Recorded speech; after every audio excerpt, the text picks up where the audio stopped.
فاتحہ۔ بسم اللہ الرحمن الرحیم الرحمن الرحیم مالک یوم الدین ایاک نعبد و ایاک نستعین اہدنا الصراط المستقیم صراط الذین انعمت علیہم غیر المغضوب علیہم ولا الضالین صلی علی محمد وعلی محمد۔ اعوذ باللہ من الشیطان الرجیم، بسم اللہ الرحمن الرحیم۔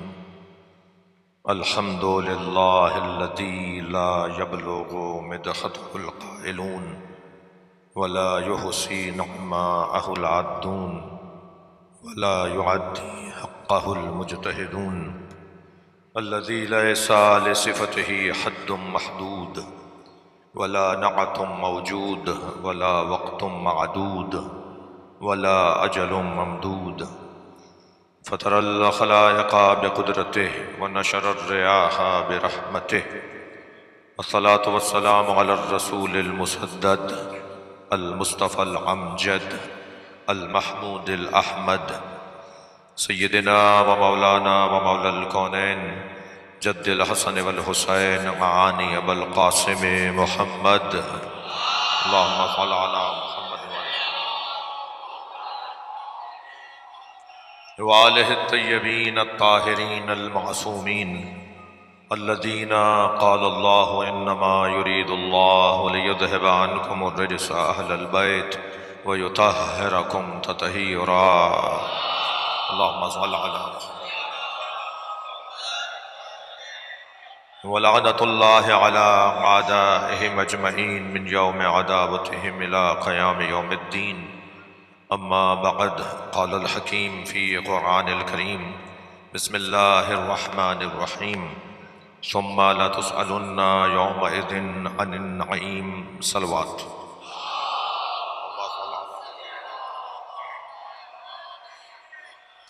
اور بھی تھوڑا تھوڑا سا آگے آ کے تشریف فرما ہو صلوات پڑھتے ہوئے اگر تھوڑا تھوڑا آگے آ جائیں۔ اللہم صل علی محمد وعلی محمد وعلی محمد۔ التماس ہے ایک سورہ فاتحہ، 3 مرتبہ سورہ اخلاص۔ مرحومین مغفورین حاضرین کے مرحومین صفدر علی مرحوم آصف علی خان، امیر فاطمہ سیدہ فدا حسنین جعفری، سید فدا حسین حسنین جعفری، سید طفیل حسین نقوی، سید عشرت حسنین جعفری، مقدسہ خاتون ناظمہ خاتون صدیقہ خاتون، علی اختر جعفری، سید ناظم حسین رضوی، اور آپ سب کی حاجات کے لیے، علیزہ رضوی کی حاجات خاص کے لیے دعائے مغفرت اور دعا کی قبولیت کے لیے سورہ فاتحہ اول و آخر صلوات کا دیا کریں گے۔ بسم اللہ الرحمن الرحیم، الحمدللہ رب العالمین، صلی علی محمد۔ بسم اللہ الرحمن الرحیم، الحمدللہ رب العالمین، الرحمن الرحیم، مالک یوم الدین، ایاک نعبد و ایاک نستعین، اہدنا الصراط المستقیم، صراط الذین انعمت علیہم غیر المغضوب علیہم۔ بسم اللہ الرحمن الرحیم، قل هو اللہ احد اللہ الصمد لم یلد ولم یولد ولم یکن له کفوا احد۔ بسم اللہ الرحمن الرحیم، قل هو اللہ احد اللہ الصمد لم یلد ولم یولد ولم یکن له کفوا احد۔ اللہم صل علی محمد وعلی محمد۔ حاجات کی برابری، مریضوں کی شفا یابی، امام بارگاہ حاضہ کی تمام انتظامیہ اور خدمت گزاروں کی مرحومین دعاؤں کی قبولیت، بلند تر صلوات ہو۔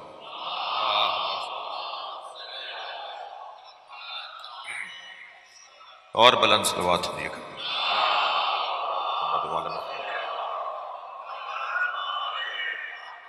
سورہ مبارکہ التکاثر کی 8ویں آیت ہے جو میں نے پڑھی ہے۔ اس آیت میں اللہ قیامت میں اہل محشر سے ایک سوال کرے گا، اس سوال کے بارے میں ہماری رہنمائی ہے۔ قرآن 23 سالوں میں نازل ہوا، مگر ہوا قیامت کے لیے۔ اس کا جو دورانیہ ہے وہ قیامت تک کا دورانیہ ہے۔ تو اتنے طویل دورانیے کے لیے یہ کلام نازل ہوا، تو ہر زمانے کا خیال رکھا جائے گا۔ یاد رہے کہ اگر اللہ نے عقل دی ہے تو پھر سوال بھی ہوگا۔ سوال ان سے نہیں ہوگا جن کے پاس عقل نہیں ہے، لیکن جن کے پاس عقل ہے ان سے سوال ہوگا، وہ مسئول ہیں۔ سوال کس چیز کے بارے میں ہوگا؟ کون کرے گا سوال؟ سوال ہوگا ہم سے اور پوچھے گا اللہ۔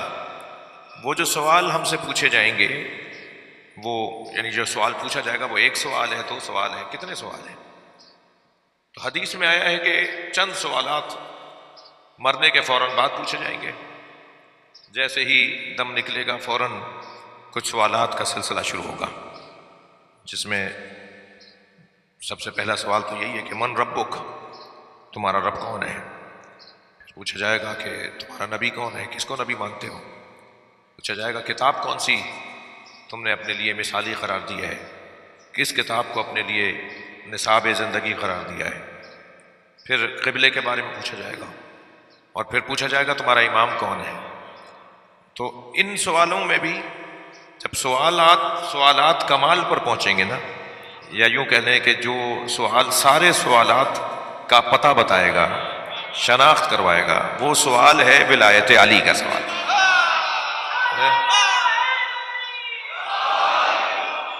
ان سوالات میں بھی یعنی مرنے کے فوراً بعد جو سوالات ہونے ہیں اس میں بھی سوالات کا سلسلہ کمال پر پہنچے گا جب سوال ہوگا من امامک، تمہارا امام کون ہے؟ ایسے ہی قیامت کے اندر بھی اللہ سوالات کرے گا، پوچھے گا، اور ان سوالات میں مثلا روایت میں حدیث میں ہے کہ سوال ہوگا ان سنک،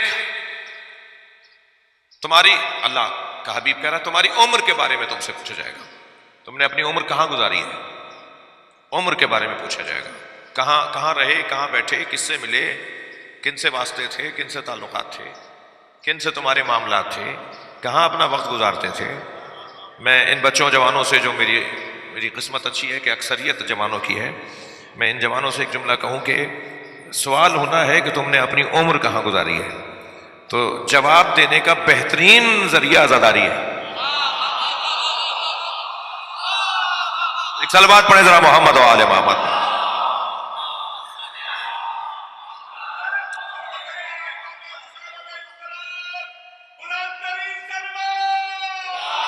اللہم صلی علی محمد و آل محمد۔ یہ جتنی دیر میں اور آپ مجلس میں بیٹھے ہیں نا، مسلسل فکر کی بہتری کا مرحلہ ہے، سوچ کی بالیدگی کا مرحلہ ہے، مسلسل کل سے آج کی بہتری کا دن ہے، اور جیسے جیسے مجلس آگے بڑھے گی اور آگے دوسرا دن آئے گا، پھر تیسرا دن آئے گا، معیار فہم عزادار بڑھتا چلا جائے گا، تو شعور جتنا بڑھے گا۔ اچھا یاد رہے کہ اعمال کا دار و مدار نیتوں پر ہے، اعمال کا دار و مدار نیتوں پر ہے، جتنی نیت اچھی ہوتی چلی جائے گی نماز کی قیمت بڑھتی چلی جائے گی، روزے کی قیمت بڑھتی چلی جائے گی۔ تو نیتوں کو بہتر کرنے کے لیے ایک بہترین واضح روشن ذریعہ معرفت ہے۔ نیت زیادہ اچھی اسی کی ہوگی جس کی معرفت اچھی ہوگی۔ تو یہ مجلس کیا ہے؟ مجلس معرفت بڑھانے کا ذریعہ ہے، شعور بلند کرنے کا ذریعہ ہے، سوچ کو اونچا کرنے کا ذریعہ ہے۔ جتنی دیر تک، اچھا ممکن ہے کوئی کہے مولانا آپ نے جلدی میں تو نہیں کہہ دیا، نماز کا تو بڑا مقام ہے، ان قبلت قبلا ما سوا وان ردت رد ما سوا۔ حدیث میں ہے کہ نماز قبول تو ساری عبادتیں قبول، نماز رد تو ساری عبادتیں رد۔ تو آپ کو کہنا چاہیے تھا کہ بہترین رستہ جو ہے وہ نماز ہے۔ تو عزیزان گرامی، ایک جملہ، بہت دیر اس پہ بات ہو سکتی ہے مگر صرف ایک جملہ عرض کر رہا ہوں، ایک جملہ یہ کہہ دوں کہ نماز کی قیمت بھی جب بڑھے گی جب معرفت بہتر ہو، اور معرفت بہتر کرنے کے ذریعے کو مجلس اعزا کہتا ہے۔ یہاں کیا ہو رہا ہے بھائی؟ یہ اتنا بڑا ہال، اتنا آپ نے امام بارگاہ علیحدہ بنایا ہوا ہے، مسجد علیحدہ بنائی ہوئی ہے، پیسے زیادہ تھے کیا شیعوں کے پاس؟ مسجد کے ہال میں ہی مجلس کیوں نہیں کرتے؟ اور صرف یہ کراچی کی بات اور پاکستان کا مسئلہ نہیں ہے، پوری دنیا کا شیعہ مسجد علیحدہ بناتا ہے، امام بارگاہ علیحدہ بناتا ہے۔ کیوں بھائی؟ پیسے زیادہ تھے، دوبارہ دو ممبر لگے ہوئے، دو مائک سسٹم لگے ہوئے، دو جو ہے وہ فرش بچھے ہوئے، دو جگہ جو ہے وہ سارا نظام لگا ہوا ہے، ایک ہی مینجمنٹ کے پاس دو چیزیں ہیں۔ کیوں علیحدہ علیحدہ رکھی ہوئی ہیں؟ اس لیے کہ مسجد میں ہندو نہیں آ سکتا، عیسائی نہیں آ سکتا، غیر مسلم نہیں آ سکتا، مگر یہ جو جگہ ہے نا، یہ حسین کا خیمہ ہے، ہر آنے والے حر کے لیے کھلا ہوا ہے۔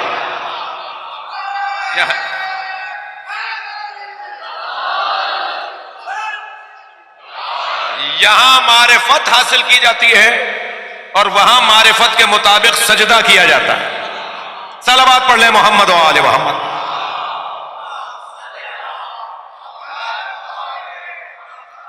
آپ محسوس کر رہے ہوں گے کہ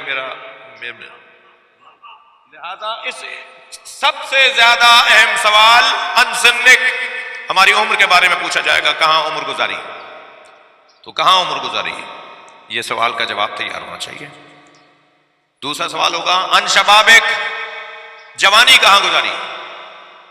یعنی پورا سن و سال، 200 سال، 150 سال، 120 سال کی عمر ایک طرف اور جوانی کا دورانیہ ایک طرف، یعنی ساری زندگی کا حاصل جو دورانیہ ہے وہ جوانی کا دورانیہ ہے۔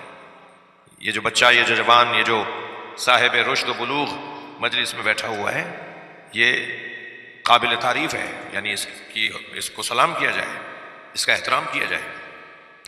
یہ جس وقت شاید اس کے بہت سارے دوست کسی جگہ پر بیٹھے ہوئے کسی بدنی لذت میں اور ذہنی تفریح میں مصروف ہوں، لیکن یہ مجلس میں بیٹھا ہے، یہ کوئی معمولی بات نہیں ہے۔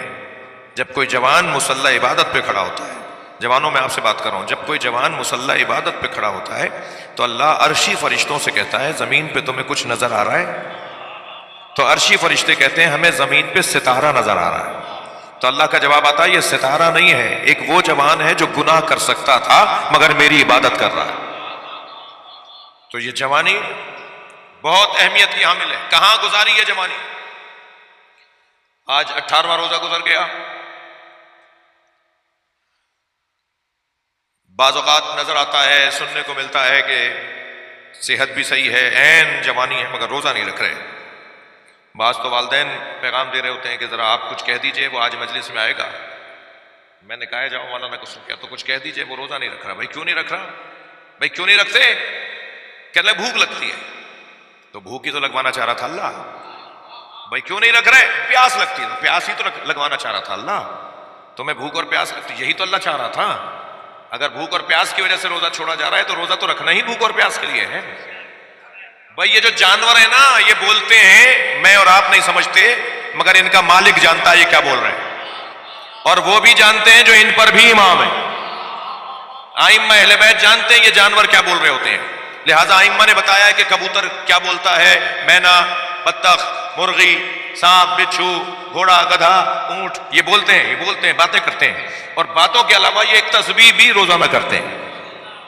ان کی تسبیحیں بھی ہیں۔ مثلا گھوڑے کی تسبیح بتاؤں آپ کو، گھوڑا روزانہ اللہ کی تسبیح کرتا ہے اور وہ ذکر یہ کرتا ہے اللہم انصر المؤمنین علی الکافرین، یا اللہ مومنین کو کافروں پر نصرت عطا فرما۔ یہ گھوڑے کا ذکر ہے جو گھوڑا روزانہ کرتا ہے۔ توجہ ہے؟ مگر بات میں کہنا چاہ رہا تھا تھوڑی سی تلخ ہے، اللہ کرے برداشت ہو جائے۔ گدھا روزانہ ایک لعنت کرتا ہے، تھوڑا سا گردن ہلا دینا بات جائے تو۔ گدھا روزانہ ایک لعنت کرتا ہے، اور وہ لعنت سنا تو کیا کرتا ہے؟ لعنت یہ کرتا ہے اللہم لعن من ترک الصوم متعمدا، یا اللہ جو روزہ جان بوجھ کے چھوڑتا ہے اس پہ لعنت کر۔ بھائی جو روزہ رکھتے ہیں تو وہ تو وہاں بول دیں جی، توجہ ہے؟ تو کتنا خطرناک مرحلہ ہو گیا۔ معلوم یہ ہوا کہ جو روزہ جان بوجھ کے چھوڑ رہا ہے وہ گدھے کی لعنت لے رہا ہوتا ہے۔ بھائی اپنے آپ کو بچانا ہے۔ صلوات پڑھیں ذرا محمد و آل محمد۔ آپ اس سے بلند پڑھ سکتے ہیں صلوات۔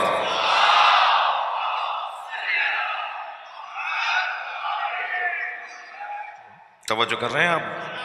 خفا تو نہیں ہو رہے مجھ سے؟ آپ ناراض تو نہیں ہو رہے نا؟ تو جان بوجھ کے روزہ نہیں چھوڑنا بھائی۔ ایک سخت حدیث اور یاد آ گئی ہے، البتہ اس حدیث پر واہ نہیں ہوگی، آہ ہوگی، اور وہ سخت حدیث یہ ہے کہ معصوم فرماتے ہیں کہ اگر کوئی ہمارا چاہنے والا جان بوجھ کے روزہ چھوڑتا ہو اور مر جائے تو اسے یہودیوں عیسائیوں کے قبرستان میں دفنا دو، ہمارا اس سے کوئی تعلق نہیں۔ سخت ہے۔ سال بھر، اب کیا کروں کہ بات آ گئی ہے تو برداشت کیجئے نا، سال بھر روزہ رکھیے، اس کا وہ دم نہیں بنتا جو ماہ رمضان کے ایک روزے کا دم بنتا۔ کتنا بڑا پیکج ہے جو اللہ نے دیا ہے۔ چل بات پڑھیں ذرا محمد و آل۔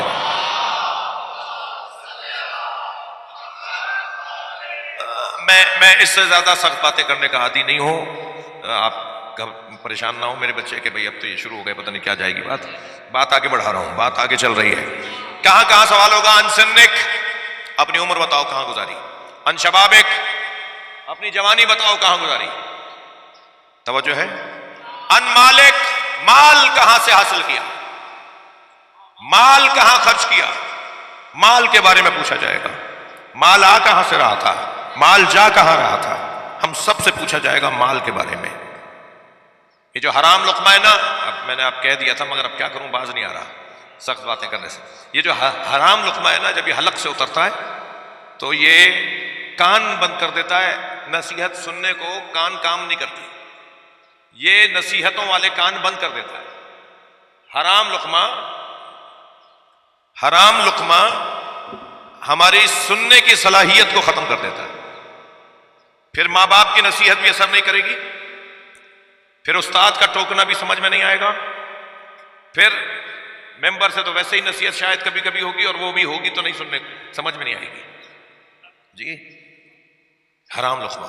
میرے مولا حسین تیسرا خطبہ دینے کے بعد کربلا میں عاشور کے دن، ذرا جگر تھام کے سنیں گے، تیسرا خطبہ مولا دینے کے بعد جب دیکھتے ہیں کہ حسین مولا کی بات پر کوئی لبیک نہیں کہہ رہا، یزیدی لشکر کا کوئی فرد سپاہی، تو حضرت نے فرمایا تمہیں پتہ ہے میری باتوں کا اثر تم پر کیوں نہیں ہو رہا؟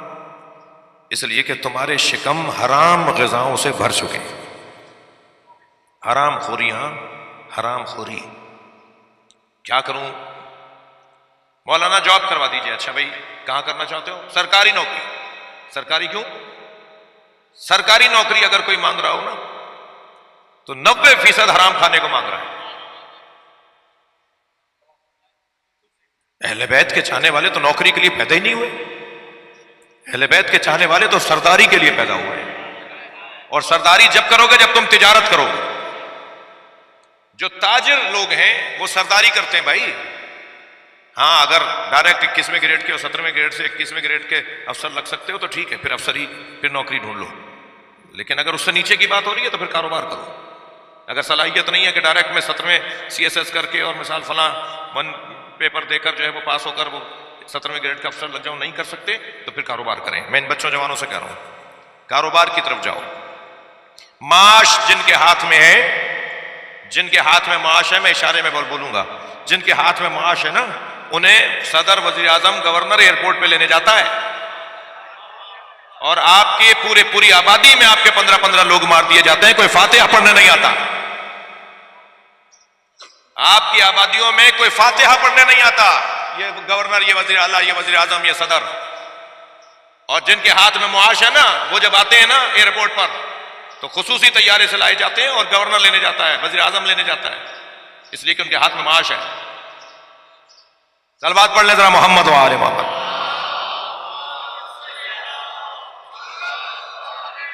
اس سے بلند صلوات پڑھ لیں نبی کی ذات میں.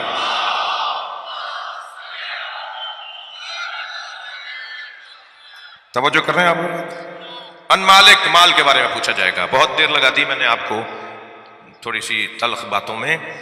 تلخ حقائق تلخ ہوتے ہیں جی. سن کے بارے میں پوچھا جائے گا، جوانی کے بارے میں پوچھا جائے گا، مال کے بارے میں پوچھا جائے گا. اب ذرا سنیے چوتھا سوال کیا ہوگا. ان سنک، ان شبابک، ان مالک، ان حبنا اہل البیت. ہم اہل بیت کی محبت کے بارے میں پوچھا جائے گا. جن کے دل و دماغ کا حاکم علی ہو، جملہ ہدیہ کرنے جا رہا ہوں، جن کے دل و دماغ کا حاکم علی ہو، ان کی عمر بھی اچھی گزرتی ہے، ان کی جوانی بھی اچھی گزرتی ہے، ان کا مال بھی پاک ہوتا ہے. صلوات پڑھ لیں محمد و آل محمد.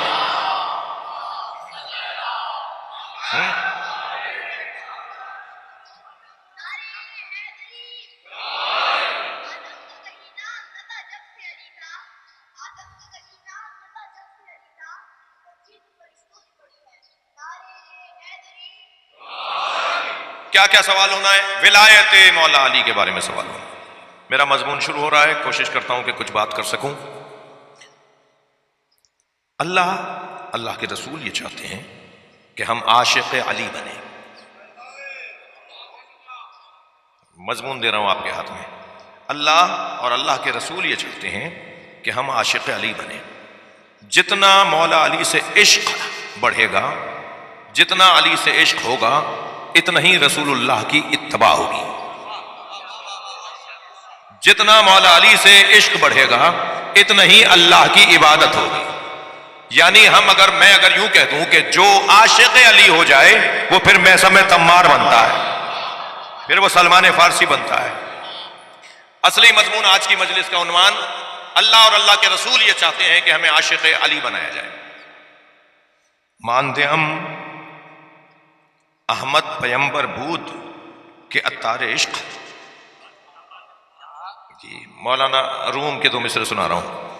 ماندے ہم احمد پیمبر بود کے عطار عشق، از بس کے مسلمان ہارا سلمان کرد ببو علی. عطار کہتے ہیں خوشبو بیچنے والے کو. شاعر کہہ رہا ہے کہ میں تو یہ طے ہی نہیں کر پا رہا کہ سرکار دو جہاں نبی مکرم عطار عشق تھے یا پیغمبر تھے. وہ عشق کی خوشبو دینے آئے تھے یا پیغمبر ہی لے کر آئے تھے؟ میں تو بس یہی دیکھ رہا ہوں کہ ساری زندگی انہوں نے مسلمانوں کو علی کی خوشبو سے سلمان بنایا. صلوات پڑھ لیں محمد و آل محمد.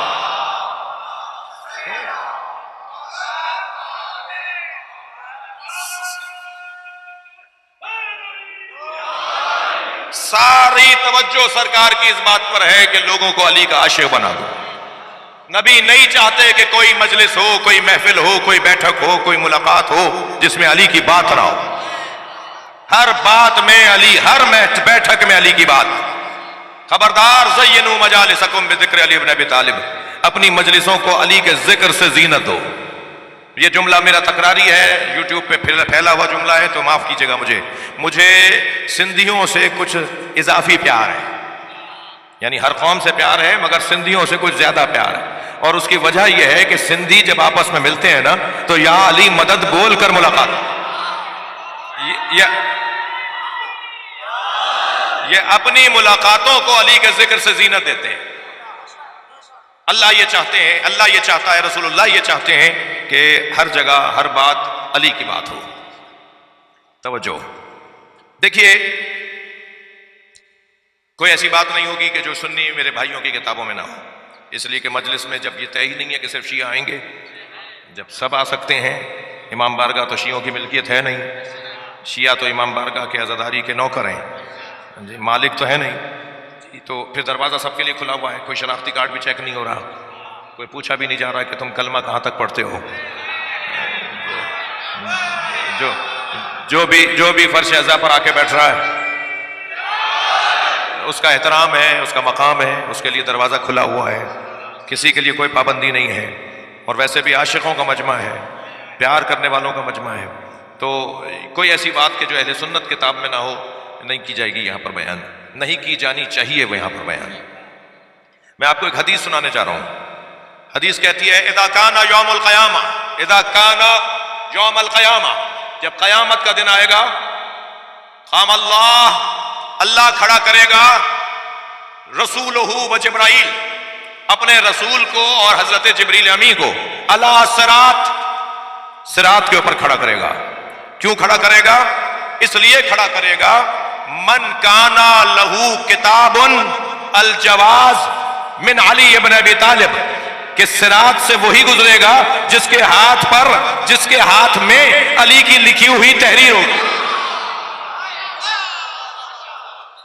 علی ابن ابی طالب کے ہاتھ کی لکھی ہوئی تحریر کے بغیر کوئی صراط سے نہیں گزر پائے گا.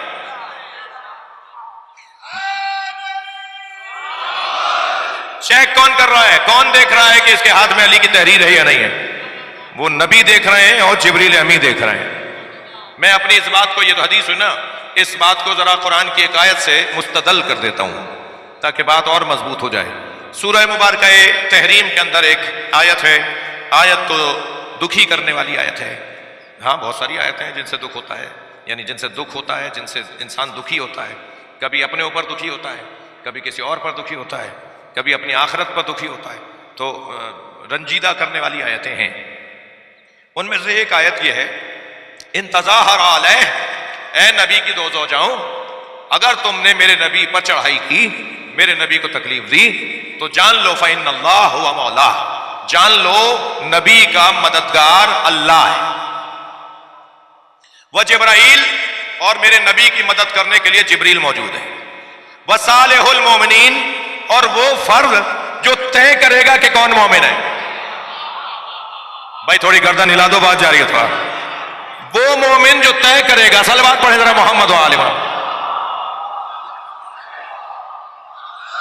وصالح المومنین، جو یہ طے کرے گا کہ کون مومن ہے، والملائکۃ بعد ذلک ظہیرا، اور سارے ملائکہ ان مددگاروں کے بعد میرے نبی کے مددگار ہیں۔ یہ صالح المومنین کون ہے؟ صالح المومنین صفت و موصوف نہیں ہے جو ترجمہ کیا جائے کہ صالح مومن، نیک مومن۔ مومن ہے تو اور کیا صالح ہوگا؟ صالح ہے تو اور کیا مومن ہوگا؟ یہ نیک مومن کیا ہوتا ہے؟ مومن مومن ہوتا ہے۔ بھائی یہ عجیب بات نہیں ہے خلفائے راشدین۔ جب خلیفہ ہے تو راشد کا کیا مطلب ہے؟ انبیاء راشدین سنا ہے کبھی آپ نے؟ جب نبی ہے تو نبی ہے، اس میں راشدین غیر راشدین کہاں سے آئے؟ جب مومن ہے تو صالح ہے، صالح ہے تو مومن ہے۔ نیک مومن ترجمہ نہیں ہوگا، صالح المومنین صفت و موصوف نہیں، صالح المومنین مضاف مضاف الیہ، ترجمہ ہوگا مومنین کی تصدیق کرنے والا، جو یہ طے کرے گا کہ کون مومن ہے۔ میرے اور آپ کے بارے میں کون طے کرے گا کہ ہم مومن ہیں؟ دعویٰ تو سب کر رہے ہیں، میں اپنے اوپر رکھ کر بات کر رہا ہوں، دعویٰ تو سب کر رہے ہیں کہ ہم مومن ہیں، کون طے کرے گا؟ طے کرے گا علی مولا کا وجود، علی مولا کا وجود۔ یہ کوئی نئی بات نہیں کر رہا، یہ کوئی نئی بات لایا نہیں ہوں میں۔ تمام اصحاب کا کہنا یہ تھا کہ ہم جب نئے نئے آنے والے مسلمانوں کے بارے میں سوچتے تھے کہ یہ آنے والا سچا بھی ہے، منافق ہے، حقیقی سچا واقعی مومن ہے، تو نبی مکرم سے پوچھا یا رسول اللہ کیسے طے کریں کہ یہ مومن واقعی ہے یا نہیں؟ تو سرکار نے فرمایا پریشانی کی کوئی بات نہیں ہے، ان نئے آنے والوں کے سامنے علی کا ذکر کیا کرو، ان کا چہرہ پکار کے بتائے گا کہ یہ مومن ہے یا منافق۔ صلوات پڑھ لیں، صلوات پڑھ لیں محمد و آل محمد۔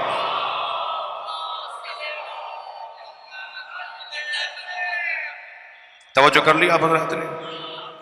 بات تھوڑی سی آگے بڑھ رہی ہے۔ نبی کے زمانے میں بھی طے مولا علی کا وجود کرتا تھا، طے مولا علی کا وجود کرتا تھا کہ کون مومن ہے کون منافق ہے۔ اور آج بھی قائد، اچھا پھر قاعدہ کیا اسی زمانے کے لیے تھا؟ آج مسلمان نہیں ہو رہے نئے، آج لوگ نئے مسلمان نہیں ہو رہے، آج بھی تو ہو رہے ہیں نا، تو آج کیسے طے کریں گے؟ کیسے طے ہوگا؟ اجازت ہے تشریف رکھیے۔ اللہم صلی علی محمد۔ کیسے طے ہوگا؟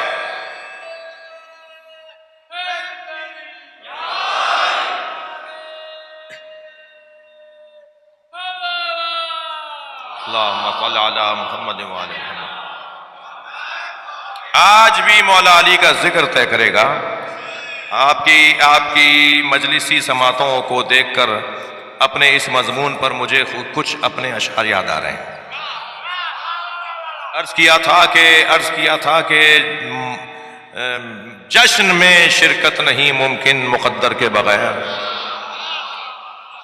غدیری ذوق لے کر بغض حیدر کے بغیر،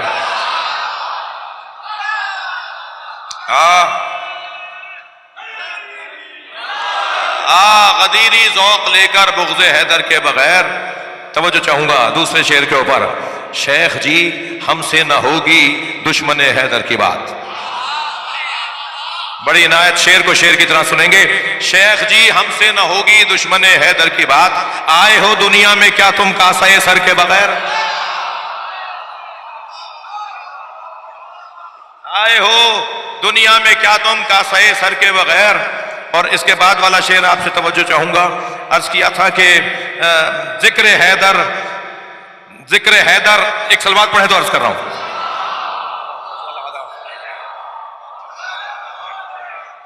مارکا بدر و احد کا سوچ کر تازہ کرو، جی اکثر کوئی نہ کوئی چٹکی بھر رہا ہوتا ہے، یہ ایسے ویسے. اب ان کو جو نئے نئے ماحول بنا رہے ہیں ان کے لیے کہہ رہا ہوں کہ مار کا بدر و احد کا سوچ کر تازہ کرو، ذکر حیدر آج بھی لڑتا ہے لشکر کے بغیر.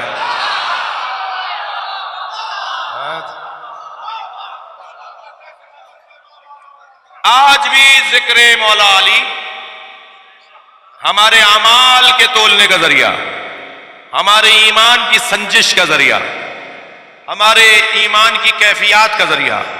السلام علیکم یا موازین الاعمال.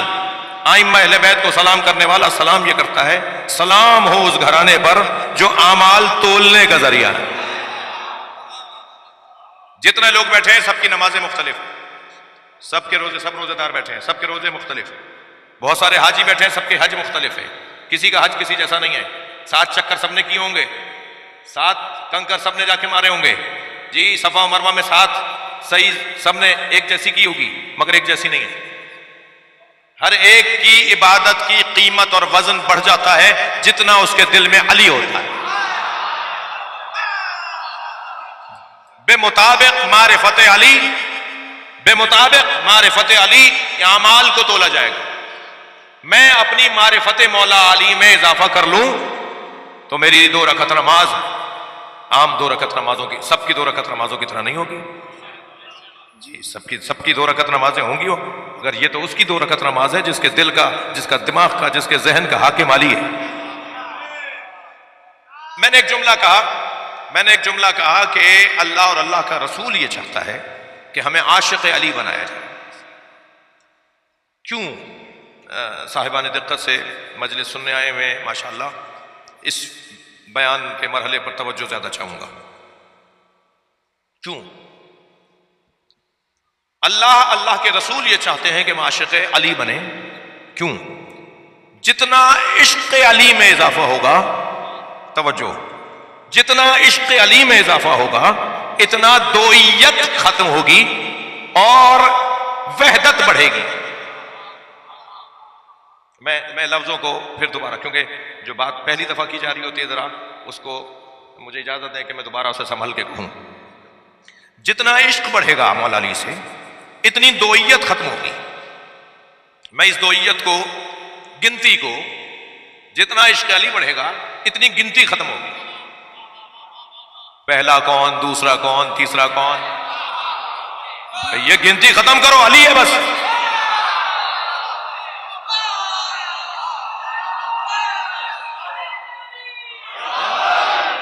یہ گنتی ختم ہو جائے گی جتنا عشق علی بڑھے گا. کیوں اللہ اور اللہ کے رسول چاہتے ہیں کہ علی سے عشق بڑھے؟ پہلے تو عشق ہو پھر عشق بڑھے. کیوں؟ گنتیاں ختم کرو. اوپر سے نیچے آؤ تو اللہ، رسول اور علی بس،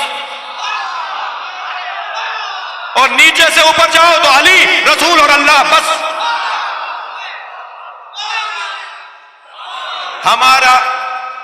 ہماری سیر، ہمارا سفر اگر نزولی ہو تب بھی گنتی علی پہ ختم، اور اگر ہمارا سفر صعودی ہو یعنی نیچے سے اوپر ہو تب بھی بات علی پر ختم. کچھ ہیں جو وہاں سے یہاں کا سفر چاہتے ہیں اور کچھ ہیں جو یہاں سے وہاں کا سفر چاہتے ہیں. اور کیسے ممکن ہے جو وہاں سے یہاں آئے وہ یہاں سے وہاں نہ جائے؟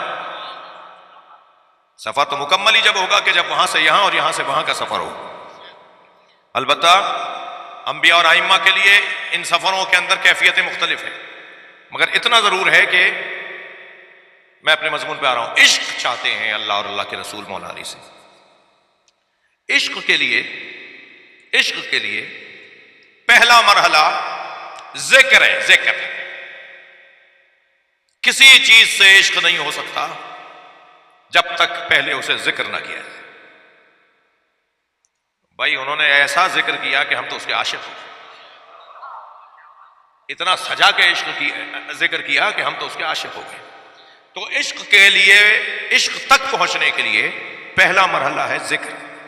ذکر نہیں ہے، تذکرہ ہی نہیں ہے جی. ذکر منزل نہیں ہے، ذکر ہدف نہیں ہے، ذکر کسی منزل تک لے جانے کا ذریعہ ہے. اس وقت جو ہم جس کیفیت میں نا یہ ذکر ہے، یہ منزل نہیں ہے بھائی 1 گھنٹے کی تقریر، 3 دن کی تقریر سنی، عشرہ سن لیا، 2.25 مہینے تقریریں سن لی، 2.25 مہینے اہل بیت کا ذکر سن لیا، عشق میں آگے آئے، اہل بیت سے قرب بڑھا، اہل بیت سے قرب بڑھا؟ اگر اہل بیت سے قرب نہیں بڑھا تو اس کا مطلب ہے کہ ذکر رہا، عشق نہیں ہوا. اور اس میں قصور بھی مجھ خطیب کا ہے، کسی کا کوئی قصور نہیں. مجھ خطیب کا قصور ہے کہ میں نے ذکر اتنا سجا کے نہیں کیا، ذکر میں نے اتنا اہتمام سے نہیں کیا. میں نے اگر ذکر کو اہتمام سے کیا ہوتا تو لامحالہ ذکر کے بعد کا نتیجہ عشق ہے. اب ذرا اسی منزل کے اوپر میرے ساتھ کچھ دیر اور رکیے. حضرت موسیٰ کو جب اللہ نے مبعوث کیا تو ان کے بھیجنے کا تذکرہ وہ سورہ مبارکہ ابراہیم میں کچھ اس طرح سے کرتا ہے. لقد ارسلنا موسیٰ بآیاتنا، بتحقیق ہم نے موسیٰ کو بھیجا ہے اپنی آیتیں، اپنی نشانیاں دے کر. ٹھیک ہے؟ کیوں؟ ان اخرج قومک من الظلمات الی النور، تاکہ موسیٰ اپنی قوم کو ظلمتوں سے نکال کر نور کی طرف لے کر آئے. کیوں بھیجا ہے بھائی؟ تاکہ موسیٰ اپنی قوم کو ظلمتوں سے، اندھیروں سے نکال کر روشنی کی طرف اور نور کی طرف لے کر آئیں. جی یہ ہوگا کیسے؟ یہ انبیاء کرام اس ہدف تک پہنچیں گے کیسے؟ یہ حضرت موسیٰ پہنچیں گے کیسے اس ہدف تک؟ مقصد بعثت انبیاء کیا ہے؟ کہ امت کو اندھیروں سے نکال کر نور کی طرف لے کر آئیں. یہ کیسے ہوگا؟ آیت آگے بڑھتی ہے، وَذَكِّرْهُمْ بِأَيَّامِ اللَّهِ. ہم نے موسیٰ کو اس لیے بھیجا تاکہ وہ اپنی امت کو اندھیرے سے نکال کے نور کی طرف لے کر آئیں. اور ہم نے موسیٰ کو یہ کام جو دیا تو یہ کام ممکن ایسے ہوگا کہ وَذَكِّرْهُمْ بِأَيَّامِ اللَّهِ، اے موسیٰ ان کے سامنے اللہ کے ایام دہراؤ. بھائی توجہ چاہوں گا، مجلسی مجمع بیٹھا ہے، میرے اور آپ کے تو ایام ہیں. جناب اصغری حسنی صاحب، آپ جب فلاں ملک میں تھے تو کیسے دن گزرے؟ آپ جب تم میں تھے تو آپ کے طالب علمی کے دن کیسے گزرے؟ میرے اور آپ کے تو دن ہیں. بھائی اللہ کے دنوں کا کیا مطلب ہے؟ اللہ کا دن کیا مطلب؟ میرے ہاں تو سورج نکلتا ہے، ڈوبتا ہے تو دن پورا ہوتا ہے. اللہ کوئی سورج کے، اللہ تو اللہ ہے. یہاں تو حضرت ابراہیم سورج کے محتاج نہیں ہیں. اللہ تو اللہ ہے، یہاں تو علی سورج کے محتاج نہیں ہے. جب چاہتے ہیں سورج کو پلٹا دیتے ہیں، سورج کو اپنے اشاروں پر رکھتے ہیں. تو پھر یہ دن کا کیا مطلب ہے؟ وَذَكِّرْهُمْ بِأَيَّامِ اللَّهِ، اللہ کے ایام کو دہراؤ. اللہ کے ایام کیا ہیں؟ معصوم اپنے سینے پہ ہاتھ رکھ کے فرماتے ہیں نحن ایام اللہ. صلوات پڑھ لیں محمد و آل محمد.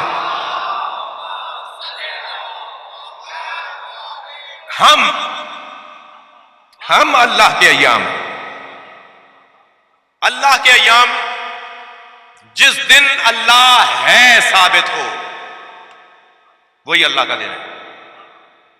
اب یہ دن کا لفظ میں اس لیے بول رہا ہوں کہ کیونکہ یوم کا لفظ قرآن میں آ گیا. جب اللہ ثابت ہو، جب اللہ ہے پر لاجواب دلیل آ جائے، جب اللہ ہے پر لاجواب استدلال قائم ہو جائے، جب بھی اللہ ہے پر کوئی رد کرنے کے قابل نہ رہے کہ اللہ نہیں ہے، وہ اللہ کا دن ہے. تو بتاؤں اللہ کے دن کون ہے؟ جب علی اللہ کی ولایت اور توحید کو بیان کرے تو علی کے سامنے کوئی بول نہ پائے، وہی دن اللہ کا ہے. جب امام حسن اللہ ہے پر دلیل قائم کرے اور امام حسن کی دلیل پر کوئی دلیل نہ لا پائے، وہی اللہ کا دن ہے. یہ ساری ہستیاں اپنی اپنی جگہ اللہ کا دن ہے. ان کو دہرانے کا حکم ہے. اللہ کے دن دہراؤ. مولا علی کا ذکر اللہ کے دن کا ذکر ہے. جناب زہرا کا ذکر اللہ کا دن ہے. امام حسن، امام حسین، ائمہ اہل بیت، صلوات محمد و آل محمد.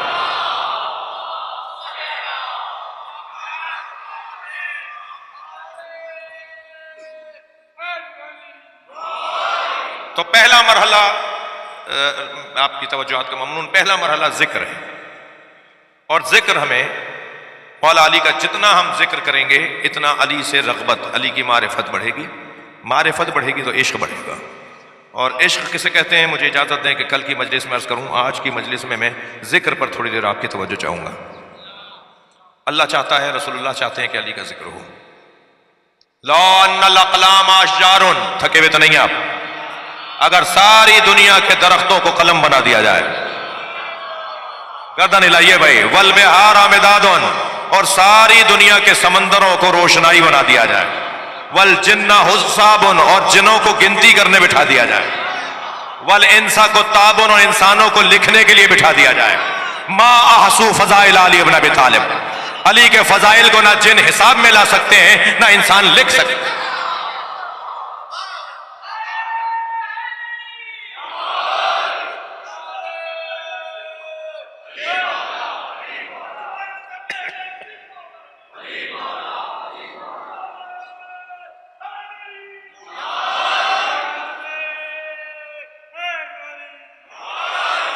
ذکر سجا کر کرنے کی ضرورت ہے۔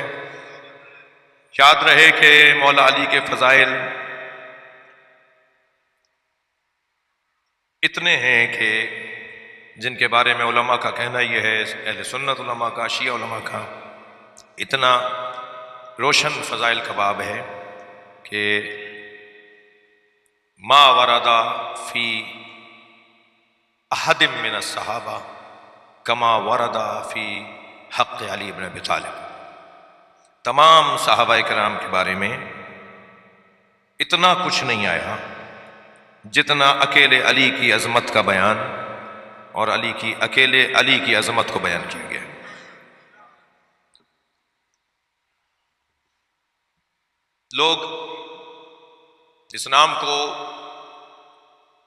کچھ لوگ اس نام کو محو کرنا چاہتے تھے۔ کسی نے نام لے دیا علی کا، مولا کا، اسے محفل سے نکال دیا، اس کی گواہی قبول نہیں ہے، اس کو بیت المال سے مال نہیں دیا جائے گا، اس کو نوکری سے اور روزگار سے نکال دیا جائے گا۔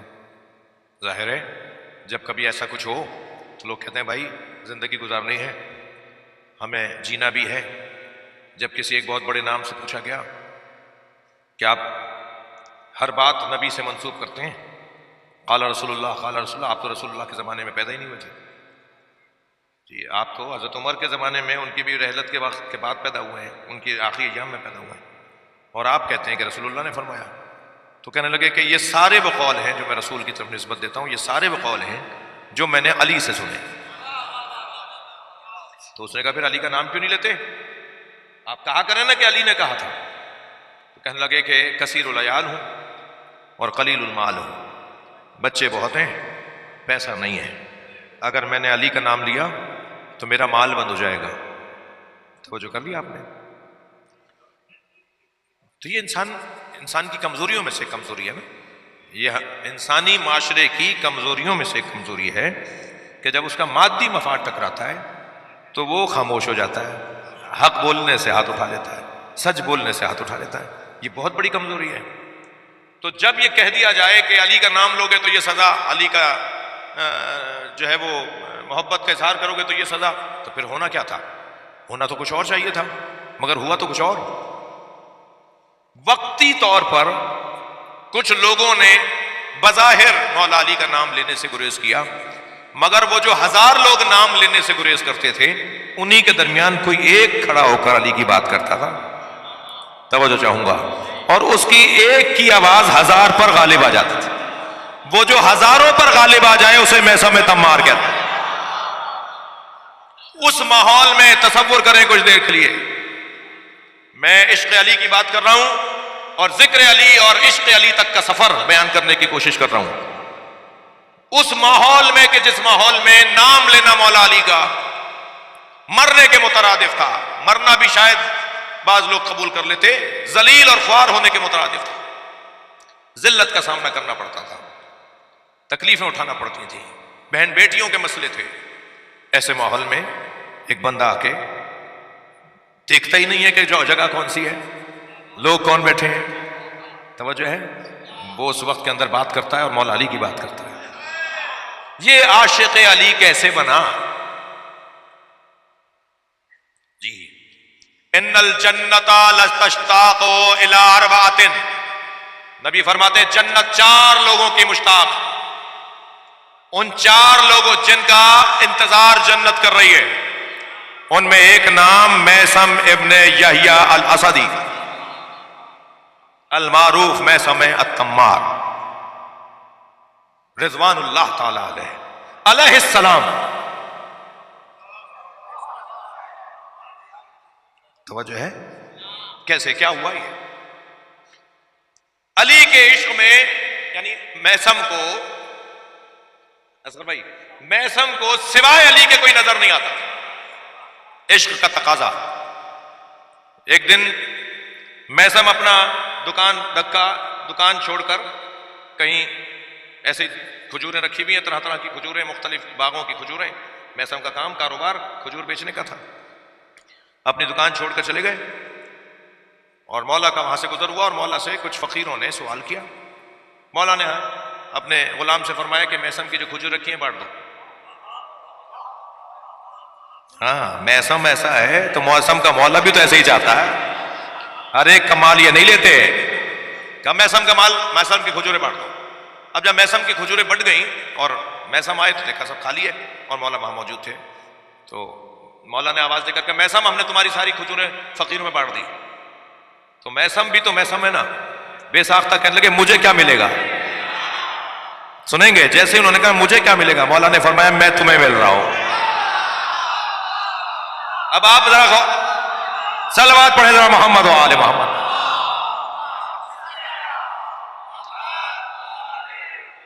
فرمائے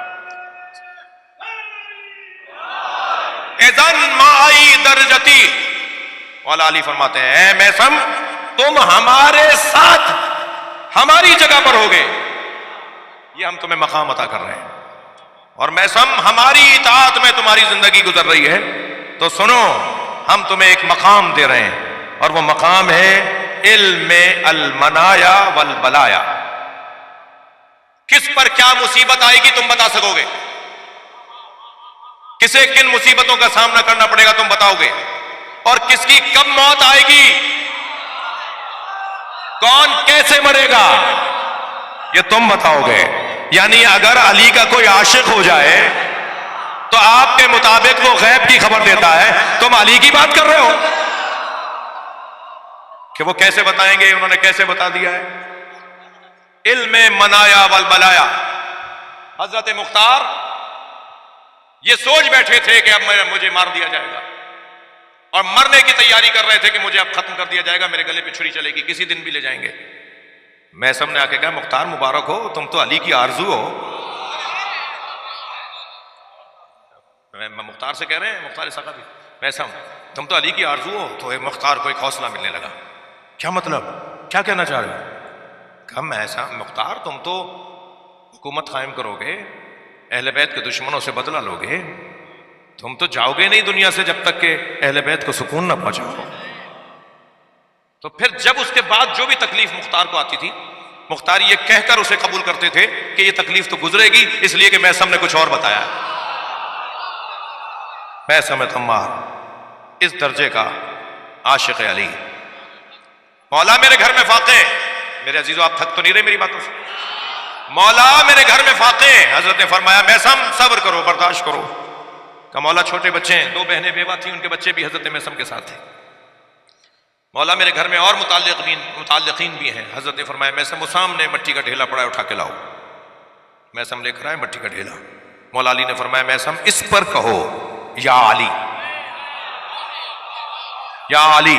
میثم نے مٹی کے ڈھیلے پر کہا یا علی، وہ سونے میں تبدیل ہو گیا.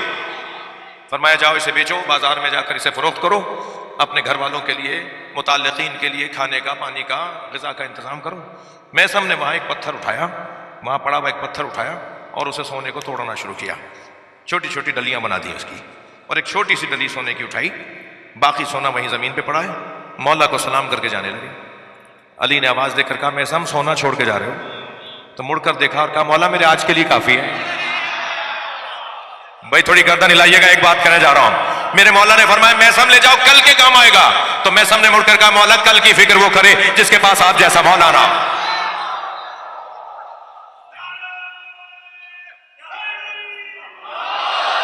عشق علی کا نتیجہ دیکھ رہے ہیں آپ. عشق علی میں سرشار لوگ. پھر ایک نام میں سمجھتا ہے۔ یہ مجلس ہمارے عزیزوں نے، ہم نے، آپ نے، ہم سب نے کی ہی اس لیے ہے کہ ہم علی کے عشق میں مبتلا ہو جائیں۔ مجھے فریال خاکساری ایک شاعرہ ہیں، ان کے 4 مصرے دل کر رہا ہے سنا دوں۔ وہ کہتی ہیں کہ امروز کے در دام تو افتاد ام، اے عشق آج، اے عشق، اے عشق آج میں تیرے جال میں پھنس گیا ہوں۔ امروز کے در دام تو افتاد ام، اے عشق، اے عشق، عشق سے بات کر رہا ہے شاعر، عشق سے بات کر رہا ہے۔ اے عشق میں آج تیرے جال میں پھنس گیا ہوں، گفتی کہ در ان باغ پر از گل قفسی نیست، تم نے ابھی مجھے بتایا کہ اس باغ میں جہاں گل ہی گل ہیں وہاں کوئی پنجرہ نہیں ہے، کوئی قفس نہیں ہے۔ اے عشق میں آج تیرے دام میں، تیرے جال میں پھنسا ہوں، تم نے ابھی مجھے بتایا ہے کہ اس گل اور پھولوں سے بھرے ہوئے باغ میں کوئی پنجرہ نہیں ہے، کوئی قفس نہیں ہے۔ تعریف من از عشق ہمانست کے گفتم، میں تو عشق کی وہی تعریف کرتا ہوں جو کہہ چکا، میں نے تو عشق کی تعریف جو کرنی تھی وہ کر دی۔ میرے نزدیک عشق کی تعریف جو تھی وہ میں نے کر دی۔ وہ کیا ہے؟ در بندے کسی باش کے در بندے کسی نیست، تم اس کے جال میں پھنسو جو کسی کے جال میں نہیں ہے۔ عشق کی تعریف یہ ہے کہ تم اس کے اسیر بن جاؤ جو کسی کا اسیر نہیں۔ ذرا توجہ چاہوں گا اس منزل پر، تم اس کے عاشق ہو جاؤ جو کسی اور کا عاشق نہیں ہے، تم اس کے اسیر ہو جاؤ جو کسی اور کا اسیر نہیں ہے۔ آزاد تو وہی ہے، عشق تو اسی سے کیا جائے گا جو کسی کا محتاج نہیں ہے۔ اب سمجھ میں آتا ہے مولا کائنات سے عشق کا سبب کیا ہے؟ ساری دنیا جس کی محتاج ہو اور وہ کسی کا محتاج نہ ہو، اسی کو علی کہتے ہیں۔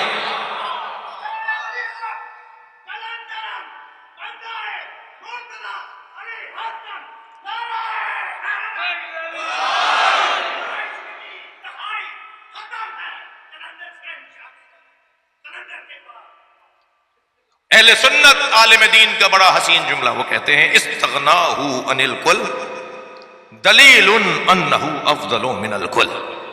علی مولا کے بارے میں وہ کہتے ہیں میں نے علی کو پڑھ کر نہج البلاغہ، علی کے خطبات خطوط پڑھ کر میں ایک ہی نتیجے پر پہنچا ہوں۔ ابن ابی العدید معتزلی، سنی عالم، مصر کا عالم، وہ کہتا ہے علی استغناہ عن الکل، علی سب سے مستغنی تھے، دلیل انہ افضل من الکل، یہی دلیل ہے کہ علی سب سے افضل تھے۔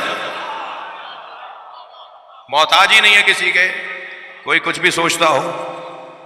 عزیزو، بحث عشق کی چھیڑ بیٹھا، وقت بھی تنگ ہو گیا، اور وادی عشق میں اگر کوئی آ جائے تو یہ وادی وہ وادی ہے جو ختم ہونے والی نہیں ہے۔ اس میں تو پار ہی وہ لگتا ہے جو کھو جاتا۔ مجھے اپنے پھر 2 مصرے یاد آ گئے، ساحل عشق پہ رک جانے سے حاصل کیا ہے۔ ساحل امام زمانہ کو ذہن میں رکھتے ہوئے میں نے ان کو سوچتے ہوئے کچھ لکھا تھا کہ سرمئے طور لگا دیدہ تر پیدا کر، سرمئے طور لگا دیدہ تر پیدا کر، شوق دیدار اگر ہے تو نظر پیدا کر۔ بڑی عنایت آپ کی توجہات۔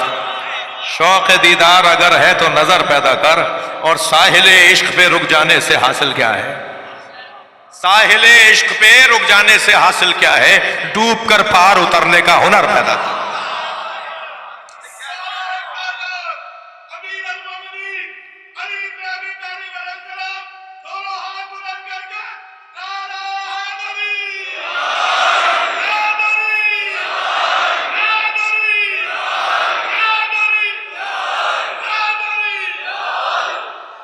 روزانہ اتنی لمبی مجلس نہیں پڑھوں گا، مگر آج مجھے 10 منٹ اور دے دیں آپ جی۔ عشق کی 2 قسمیں، عشق حقیقی اور عشق مجازی، یہ اہل عرفان نہیں مانتے۔ عشق کی یہ تقسیم، تھک رہے ہیں آپ میری باتوں سے، عشق کی یہ تقسیم کہ عشق حقیقی ہے اور عشق مجازی ہے، اہل عرفان اہل دل یہ تقسیم نہیں مانتے۔ دیکھا جائے گا کہ اس کا معشوق کون ہے۔ اب بھائی مجھے معاف کرنا، مجلس ہے، ممبر ہے اور عشق کی باتیں ہو رہی ہیں، تو یہ جو عشق کا مفہوم جب تک روشن نہیں ہوگا اس وقت تک تو شبہ رہے گا کہ یہ کیا قصہ چھیڑ بیٹھے۔ بے خطر کود پڑا آتش نمرود میں عشق، شاعر کہتا ہے، علامہ اقبال کہتے ہیں کہ بے خطر کود پڑا آتش نمرود میں عشق، عقل ابھی محو تماشائے لبے بام رہی۔ عقل تو چھت پہ کھڑی دیکھتی رہ گئی اور عشق آگ میں کود گیا۔ علامہ کہتے ہیں یہ حضرت ابراہیم نہیں کودے تھے، یہ عشق کودا تھا جی۔ اور ایک اور شاعر علامہ اقبال کے نہیں ہے مگر وہ مشہور علامہ سے بھی کہہ دیا جاتا ہے، میں بھی ایک دفعہ کہہ چکا کہ علامہ اقبال کی شعر میں علامہ اقبال کے نہیں ہے، وہ کہتے ہیں کہ حدیث عشق دو بابست کربلا و دمشق، حدیث کی دو ہی عشق کی دو ہی تو داستانیں ہیں، عشق کی دو ہی واقعات ہیں، ایک کربلا ہے ایک دمشق ہے، یک حسین رقم کا دیگر زینب۔ ایک حدیث عشق کو حسین نے لکھا ہے، ایک حدیث عشق کو زینب نے لکھا ہے۔ تو مجھے اجازت دیجئے کہ کچھ دیر کی گفتگو مزید تھی جو میں کل پھر آپ کو اس اگر مضمون میں بات آئی تو اس بات کو کہ علی مولا کا عاشق دیکھنا چاہتے ہیں، اللہ اور اللہ کے رسول، اور عشق کا پہلا نتیجہ، کم سے کم یہ تو آج لے لیجیے، عشق کا پہلا نتیجہ یوما و یوسم، اندھا اور بہرا ہو جانا ہے۔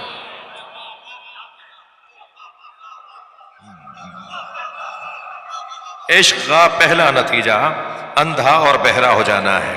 اگر میرے عزیزو اندھا اور بہرا ہونا بھی ہے نا تو اس کے نام پر ہو جاؤ کہ جس کے نام سننے کے علاوہ کچھ سننا ہی نہ پڑے، جس کے چہرہ دیکھنے کے علاوہ کچھ دیکھنے کی ضرورت ہی نہ ہو، اور وہ ہے مولا علی کی ذات۔ عاشق جو ہوتا ہے، عاشق جو ہوتا ہے وہ اپنے معشوق کے علاوہ کچھ اور نہیں دیکھتا۔ بات کل کوشش کریں گے آگے اور بڑھے۔ حدیث عشق دو بابست کربلا و دمشق، عشق کی دو داستانیں، ایک کربلا ایک دمشق، ایک بھائی نے لکھی ایک بہن نے لکھی، ایک حسین نے لکھی ایک زینب نے لکھی۔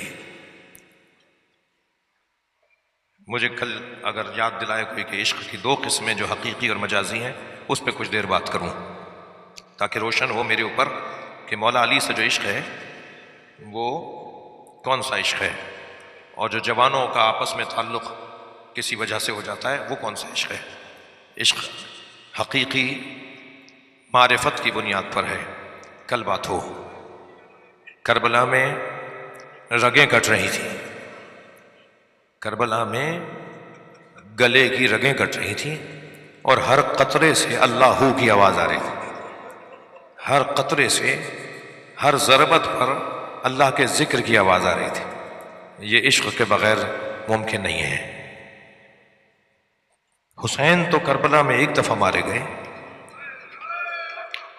اجرکم اللہ اجرکم اللہ، جو جہاں بیٹھا ہے اور اس کے مذہب میں رونا جائز ہے تو وہ مولا حسین کی اس مصیبت کو یاد کر کے مصاب ہونے کی کوشش کرے گا۔ حسین مولا تو کربلا میں ایک دفعہ مارے گئے، زینب ہر موڑ پر مارے گئے۔ اجرکم اللہ اجرکم اللہ، جہاں جہاں کوئی اشارہ کر کے کہتا تھا یہ باغی کی بہن ہے، یہ حسین کی بہن ہے، یہ علی اکبر کی پھوپھی ہے، ہر موڑ پر علی کی بیٹی ماری جا رہی تھی۔ اجرکم اللہ اجرکم اللہ۔ کربلا کا میدان آج یہ جو رات گزرے گی صبح آئے گی نا عزادارو، یہ ایک مرتبہ شہر کوفہ میں کربلا کی بنیاد رکھی جا رہی ہے۔ شہر کوفہ میں جب کربلا میں امام حسین کے دل سے جان سے زیادہ عزیز بھائی عباس مولا ان کے سر پہ گرز مارا گیا نا تو ادھر حقیقت اس کی بنیاد کوفے میں پڑی تھی۔ صبح 19 رمضان کی صبح چند منزلیں لوں گا، جو جہاں بیٹھا ہے اپنی آوازوں کو آزاد کرے گا۔ یہ صبح، یہ جو رات گزرے گی صبح آئے گی نا، یہ مولا کائنات کی زندگی کی بڑی عجیب رات ہے جی۔ میرے مولا 63 سال کی عمر گزار کے جا رہے ہیں۔ ہمارے مولا کی عمر مبارک 63 سال ہے۔ جس علی نے 63 سال اس رات کا انتظار کیا ہو نا، یہ وہ رات آ رہی ہے۔ میں ان جوانوں بچوں سے کہوں گا کہ علی کی یاد میں رات گزرے، علی کے مولا کی یاد میں یہ رات گزرے۔ یہ رات تمام ہو جائے گی اور کل صبح عجیب آئے گی، اور کوفے کی گلیوں میں ایک آواز گونجے گی، الا قد تہدمت اجرکم اللہ، اجرکم اللہ، الا قد تہدمت ارکان الہدی، الا قد خطر امیر المؤمنین، الا قد تہدمت ارکان الہدی، ارکان ہدایت کو مار دیا گیا، گرا دیا گیا، امیر المومنین کو مار دیا گیا۔ یہ کل صبح کی آواز ہوگی۔ مگر عزاداروں، میرا دل کہہ رہا ہے آپ میرا ساتھ دیں کہ ایک علی کا ذکر کر کر آج اپنے مولا علی کو راضی کرو۔ اور وہ علی کون سا علی؟ وہ علی جو کربلا میں 18 سال کا ہے، وہ علی جو کربلا میں 28 سال کا ہے، وہ علی جو کربلا میں 6 مہینے کا ہے۔ علی مولا نے کربلا علیوں سے بسائی ہے۔ مولا علی نے بھی اپنے قربانی کو علی سے سجایا ہے۔ وہ علی اکبر ہوں، وہ علی اوسط ہوں، یا وہ علی اصغر ہوں۔ بہت دیر ہو گئی مجلس میں، بس ایک تو جملے سن لیجئے۔ سلام ہو اس ماں پر جس نے اپنے اس بچے کو، جسے حسین علی بنا کر لائے ہیں، اجلا سا کرتا پہنایا، بال جھنڈولوں میں کنگھی کی، آنکھوں میں سرما لگایا، اور ایک مرتبہ حسین مولا کی گود میں دے دیا، اور یہ کہہ کر امام حسین کی گود میں دیا، اے میرے مولا یہ تو گھٹنیوں بھی نہیں چل پاتا، اجرکم اللہ، اجرکم اللہ، مولا یہ تو گھٹنیوں بھی نہیں چل پاتا۔ میر انیس کہتے ہیں کہ بنا کر شکل مجاہد کی لے چلے شبیر، بنا کر شکل مجاہد کی لے چلے شبیر، الٹ دیا علی اصغر کی آستینوں کو۔ علی اصغر جاؤ، جا کر اپنے بابا پر جان قربان کر دو۔ عزادارو، ایسا علی ہے، یہاں کا بچہ بھی علی ہے، یہاں کا 18 سال کا بھی علی ہے، یہاں 28 سال کا بھی علی ہے، یہاں 63 سال والا بھی علی ہے۔ مگر مجلس میں خواتین اور بیویاں بھی تشریف فرما ہیں، جب کبھی اس علی کی بات کیا کریں نا، یعنی اس گھر کے سب سے کم سن علی کی بات جب کریں نا، تو اس کی ماں کو سلام ضرور کیا کریں، جناب رباب کو سلام ضرور کیا کریں۔ بڑا حوصلہ اس بی بی کا، بڑی ہمت اس بی بی کی۔ امام حسین فرماتے ہیں مجھے وہ گھر اچھے لگتے ہیں جن گھروں میں رباب اور سکینہ نامی عورتیں ہوتی۔ اجرکم اللہ، آواز آزاد کریں گے، جو رو رہے ہیں اپنی آوازوں کو آزاد کریں گے۔ 2-3 منزلیں لے رہا ہوں۔ جناب رباب کو سلام ہو، جناب رباب نے اپنا بچہ آمادہ کر کے امام حسین کی گود میں دے دیا۔ میں نے ایک جملہ کہا کہ جب کبھی اس بچے کا ذکر آئے تو جناب رباب کو ضرور سلام کہا کریں۔ عزاداروں، مجھے نہیں پتا شام غریبہ میں پانی کہاں سے آیا، میری تحقیق نہیں ہے، میری تحقیق مکمل نہیں ہے کہ شام غریبہ میں بیویوں کے لیے، اہل حرم کے لیے پانی کون لے کر آیا۔ لیکن جب پانی لے کر آئے نا تو جناب زینب نے، اتنا ہے نا کہ پانی آیا، کون لایا مجھے نہیں پتا، جناب زینب نے سب سے پہلے جناب سکینہ کو پانی دیا۔ تو بی بی نے فرمایا پھپھی اماں پہلے آپ پیئیں، تو بی بی نے فرمایا سکینہ پہلے بچے پانی پیتے ہیں۔ تو جناب سکینہ نے یہ سن کے کوزہ اٹھایا اور اندھیرے بیابان میں جانے لگے۔ تو جناب زینب نے فرمایا سکینہ کہاں جا رہی ہو؟ فرمایا پھپھی اماں آپ نے کہا ہے کہ پہلے بچے پانی، میرا بھائی علی اصغر پانی پینے گیا، اب تک واپس نہیں آیا۔ اجرکم اللہ۔ کیسے جناب سکینہ نے پانی پیا اس کا بیان بہت مشکل ہے۔ پھر ساری بیویوں نے پانی پیا، مگر سنیں گے عزادارو، ساری بیویوں نے پانی پیا، کچھ کھانا کھایا، مگر جناب رباب پانی نہیں پی رہی، جناب رباب کھانا نہیں کھا رہی۔ حتیٰ جناب زینب کو امام سجاد کے پاس آنا پڑا، اے زین العابدین بھابی رباب پانی نہیں پی رہی، بھابی رباب کھانا نہیں کھا رہی۔ امام سجاد نے آ کر کہا اماں کچھ پانی پی لیں، کچھ کھانا کھا لیں، حکم امام تھا نا۔ تو جناب رباب نے کچھ پانی پیا، کچھ کھانا کھایا۔ اب ممبر کا ادب مانے ہے، میں تفصیل سے نہیں بیان کر پاؤں گا، مگر آپ اشارے میں سمجھیں گے۔ جن گھروں میں دودھ پیتے بچے ہیں نا وہ میری بات کو زیادہ سمجھیں گے۔ جناب رباب نے شام غریبہ میں پانی پیا، کھانا کھایا، آدھی رات گزری تو جناب زینب نے دیکھا کہ بھابی مضطرب ہیں، کبھی جلے ہوئے خیموں کے درمیان جاتی ہیں، کبھی بیویوں کی گودیوں میں کوئی بچہ ڈھونڈتی ہیں۔ تو جناب زینب نے آ کر کہا بھابھی کیا ڈھونڈ رہی ہیں، کیا تلاش کر رہی ہیں؟ فرمایا زینب مجھے علی اصغر یاد آ رہا ہے، میرا بچہ بھوکا مار دیا، میرا بچہ پیاسا مار دیا۔ الا لعنت اللہ علی القوم الظالمین فسیعلم الذین ظلموا أی منقلب ينقلبون۔ یا حسین